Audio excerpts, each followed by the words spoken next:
Hello, children. Welcome to math. So, today we're talking about functions, tables, and graphs. This is our first look into using equations to create lines that fit on graphs.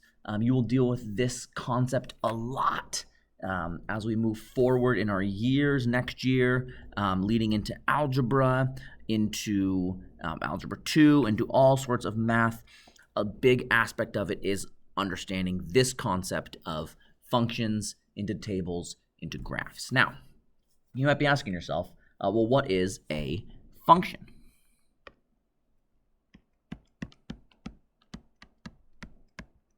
And a function is a rule that allows one output for each input.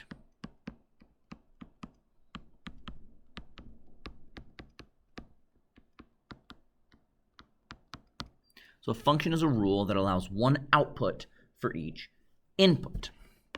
So the input, this is the value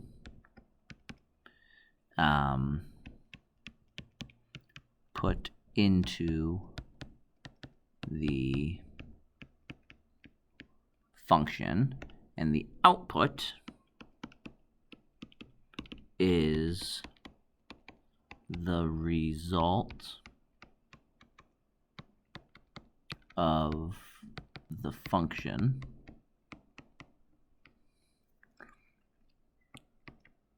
and input. So the output is the result of what happens when you put that input into the function. The function is a rule that allows each output, or one output for each input. Okay, so think about it like a vending machine. Okay, think about it like a vending machine. So we have our machine here. Okay, here's a little slot where you get our snacks. Here's a big window with all the snacks in it. So many yummy snacks. Here's where you put your dollar. Here's the keypad. All that good stuff. So, the input would be putting our dollar into the machine and pushing the buttons. So the input is the things we're doing to the machine. The machine is the function.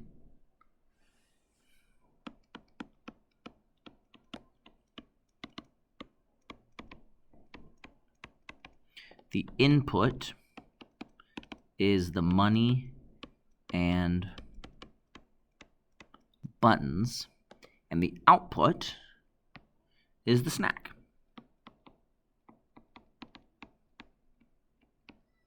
So every combination of buttons, there's only one snack. There's only one snack at E4. So if you put in E4, you're going to get that snack again and again and again and again. If you put in F2, you're going to get that snack again and again and again and again and again.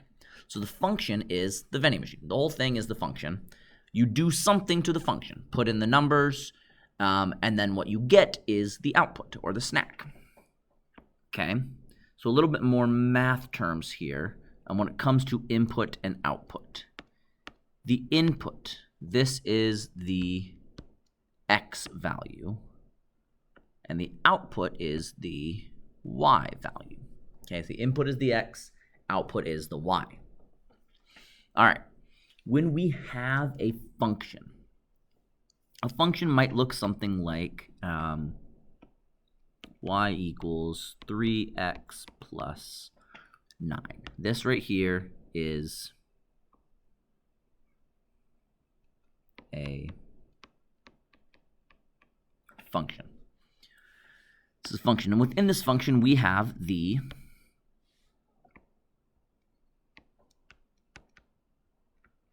input. X is the input. We're going to plug numbers into X. And we plug numbers into X, and then we do some math, and that tells us what Y will equal, or the output. Okay, so we put numbers into X, and that tells us what y is going to be. So let's say, for example, we want to use the numbers 0, 1, 2, and 3. Okay, let's say those are the numbers we want to use for this function. So the way we do that is we make a function table. Okay, so we're going to make a function table. And so a function table is just a way to organize our function. So within our function table, we have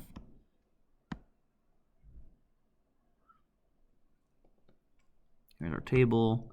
We'll split it into 3. We'll call this input, output, and rule. Remember, our input is x, our output is y, and this rule is y equals 3x plus 9. Now, I can use any number I want for this function. Today, I'm going to happen to use the numbers 0, 1, and 2.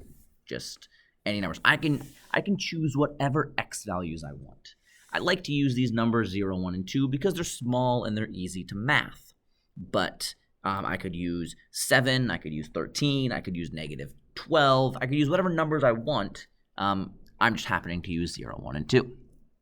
So remember, all of these 3 numbers here are the x value. So I'm going to rewrite my rule. Now that I know what my x values are, because I've made them up, I'm going to rewrite my rule. Without the x, I'm going to say times 0 plus 9. Right, so the x is changing to be whatever this number is. Okay, so my value is going to change depending on my x value. So my next one will be y equals 3 times 1 plus 9. And then my last one will be y equals 3 times 2 plus 9. Okay, because 2, 2. 1, 1, 0, 0, x, x. All of my x's go right into here. Okay? Now, in order to solve for y, I need to solve this part of my equation. So I'm going to say, all right, well, what is 3 times 0 plus 9? 3 times 0 is 0, plus 9 is 9. So if x equals 0, the math tells me that y has to equal 9. If x equals 1, my equation will be 3 times 1 plus 9. 3 times 1 is 3, plus 9 is 12. If y equals 1, x is going to equal 12. Now, if x is 1, y equals 12. If x is 2, 3 times 2 is 6. 6 plus 9 is 15. Okay, so when x equals 0, y equals 9. When x equals 2, y equals 15. And so on and so forth. And I can make tables every time to help me organize my information.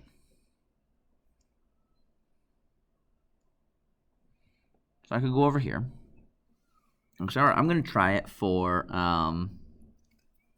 make a table here.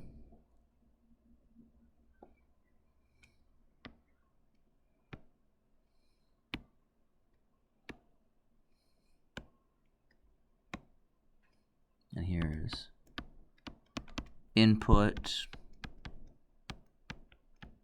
output, rule. Remember, my input is x, my output is y. For this one, I'm going to have my rule be 4x minus 2. 4x minus 2. And I'm going to use the numbers because I can make x be whatever I want it to be. Negative 1, 0, and 3. All right, now I'm going to rewrite my rule, substituting in x for the value that I'm supposed to have it be, negative 1. This is 4 times 0 minus 2, and this is 4 times 3.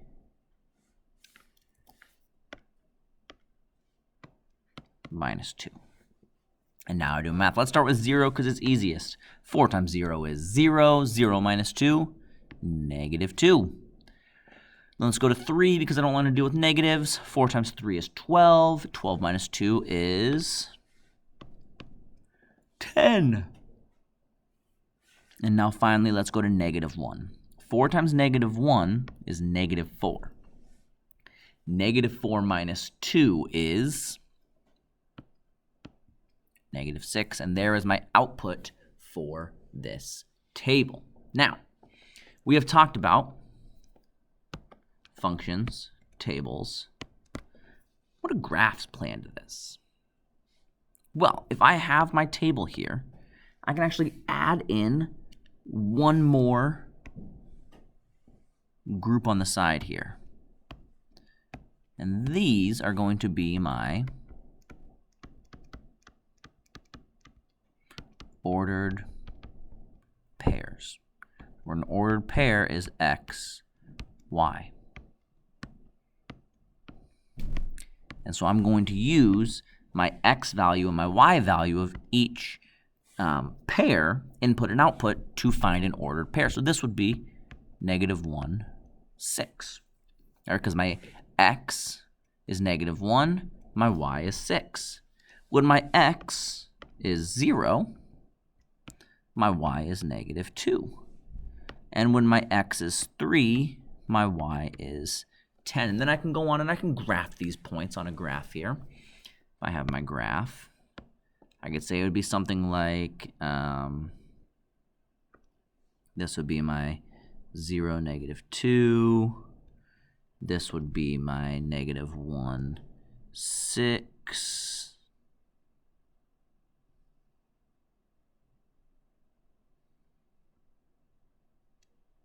Wait a second, that's not right. That's negative 1, negative 6. Sorry, that should be negative 1, negative 6. Negative 1, negative 6. And then this would be my 3, 10. And it would be something like this would be my points graphed on my graph. Okay? So in my table, I can add one more section called ordered pairs. And that's just my x and y that I've already gotten here. They just go into my ordered pairs.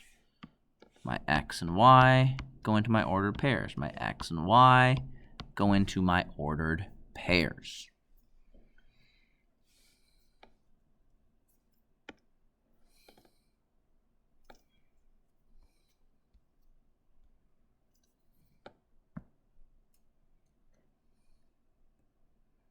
So function table sets up. We've got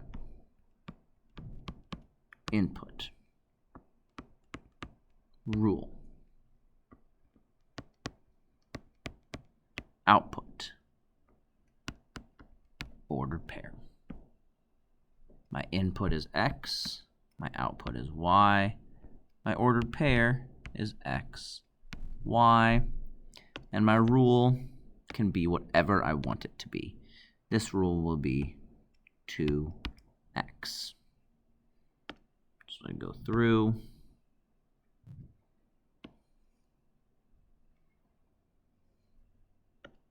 I can have values like negative 3, 0, 2.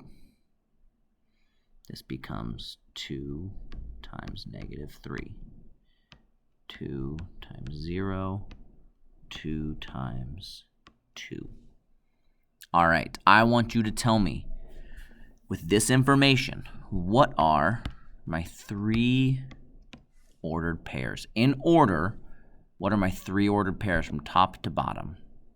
Let me know in the comments. Subscribe, like my video, all the things. All right, I will see all of you tomorrow. We can talk about this some more, and we'll be working through doing our own function tables. All right, so long, children.